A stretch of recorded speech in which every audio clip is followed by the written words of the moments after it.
বদরের ময়দানে এই পাশে কোরাইশ, এই পাশে মুসলমানেরা। বিশ্বনবী জালাময়ী ভাষণ দিলেন, তোমরা দেখতে পাচ্ছ এটা বদরের ময়দান না, এটা আল্লাহর জান্নাত, ওই জান্নাতের দিকে ছোট।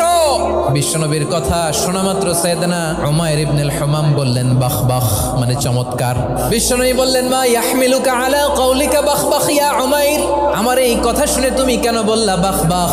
ইয়া রাসূলুল্লাহ, আপনার এই কথা শুনে আমি বড্ড খুশি হয়েছি, আর আমি প্রত্যাশা করছি আমি যদি ওই জান্নাতের মালিক হতে পারি তাহলে কতই না ভালো হতো। সুবহানাল্লাহ বলেন। বিশ্বনবী বললেন উমাইর আনতা মিন আহলিহা, তুমি ওই জান্নাতের অধিবাসী, তুমি জান্নাতি। উমাইর চিন্তা করলেন আমি জান্নাতি, নবীর মুখ দিয়ে যখন বেরোইছে ওই জান্নাতে তো আমার ঢুকতেই হবে, কিন্তু হাতে 3টা খেজুর খেয়ে যদি জেহাদের ময়দানে যাই তাহলে জান্নাতে যেতে তো দেরি হয়ে যাবে। এই চিন্তা আসা মাত্রই খেজুর 3টাকে তিনি ছুঁড়ে মারলেন, তলোয়ার বের করে আল্লাহু আকবার বলে বদরের ময়দানে ঝাঁপিয়ে পড়লেন। আল্লাহর শত্রুদেরকে কচুকাটা করে এক পর্যায়ে শাহাদাতের সুধা পেয়ে নিজেও জান্নাতি হয়ে গেলেন। পড়েন সুবহানাল্লাহ।